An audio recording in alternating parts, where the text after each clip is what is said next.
Okay, so we'll try this little build out. It's another laser cut house, scale house from Blair Line.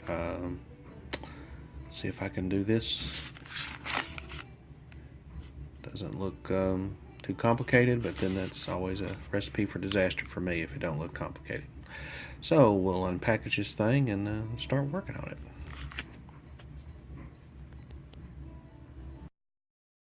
Yeah, these are the parts you got. This will be really small. They only sent one of these. The instructions look like you're supposed to cut it. I guess just divide that in four. But I may have some more strips. I'd be better off, I think, if I'd use the whole thing. I think. But I may not have it, and I may be stuck with it. So then you've got some pretty good instructions, looks like. I'll probably paint this afterwards. It's either prime it or paint it after its assembly. So I'll go from there. So anyway, that's just a few little parts you get. It does come with windows, if you can see it or not, right there, and then the roof. All right, so let me cut these out and get working on it. Okay, so I've let this little scale building dry overnight, and seems to be pretty sturdy. And as you can see, oh my goodness, these are tiny pieces. So it even has the, I guess if you want, and if you can, if you got x-ray vision, I don't know if you can see this or not, but you can it actually has a table you can put together. So I am not sure if I'm going to do that or not. Those pieces are extremely, extremely tiny. I don't even know if you can see that on the camera. Those little pieces right there are part of it. So I'm going to go ahead and put the windows in and the doors, and then I'm going to let that dry, and I'll probably go ahead and paint it. I think I'll just stain it, and hopefully that turns out okay.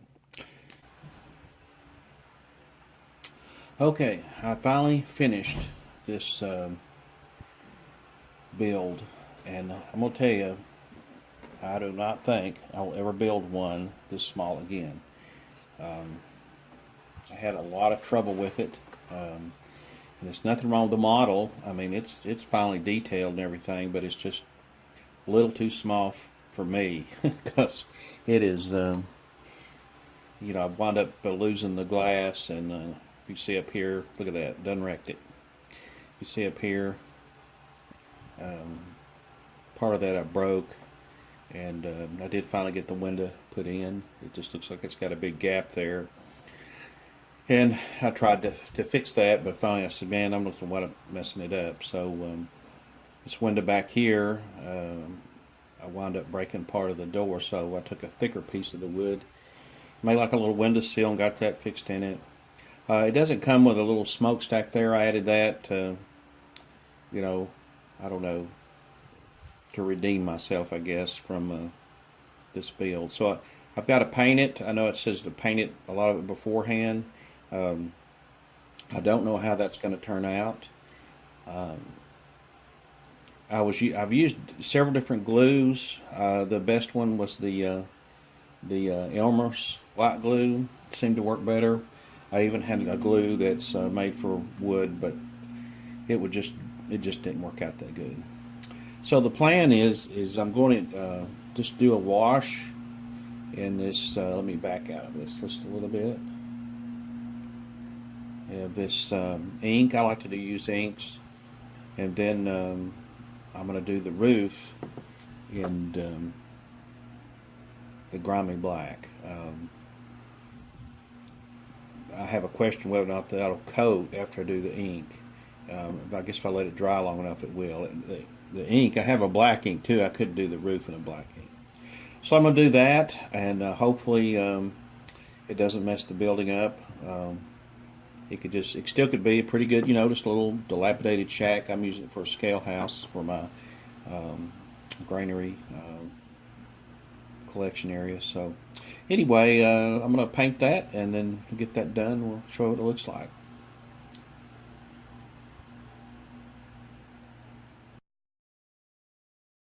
Okay, I got the little shack built. It is far from perfect.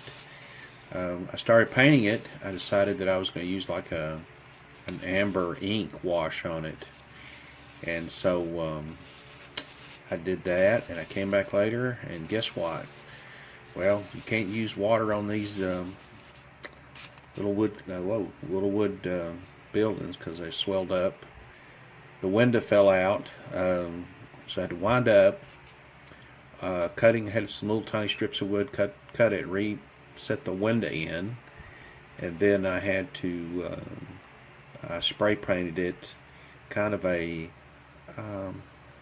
off gray. I can't think what the color was. And then after I did that, I wound up doing the little smokestack there in like a grimy black, and then I painted this a pavement, just a craft paint that's basically this pavement, and washed it in black ink, and kind of got the color I wanted, kind of like a tar paper type color that's got soot on it.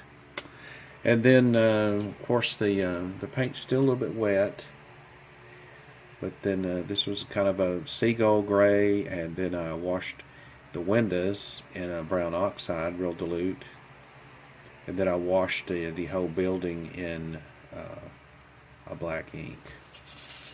And you know, a lot of things messed up on this building, but you know, all in all, I think it turned out okay, considering that I had one disaster after another, so I was able to salvage it. I'm sure that more experienced builders, they probably could have done this in 10 minutes. I guess, I don't know. But anyway, this is my latest build, and I said, you know, I'm just not going to do any more of these this small because it's just too hard for me to do this. But you know, but what have I done? I've gone out and I've ordered another one. So this is a little church. Of all the churches, model churches I've seen, I kind of like this design better.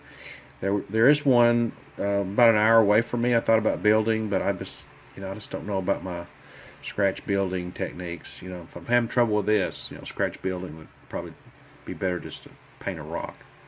But anyway, this will be my next build, and hopefully this will go better than this one did. But anyway, I appreciate you watching, and if you want to follow along, hit that subscribe button and hit that like bell, or hit the bell for the notifications, and just hit the little thumbs up like.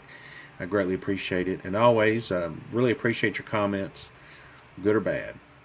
Well, anyway, I hope you had a great Mother's Day, and thank you for watching, and I hope you have a great day. Bye-bye.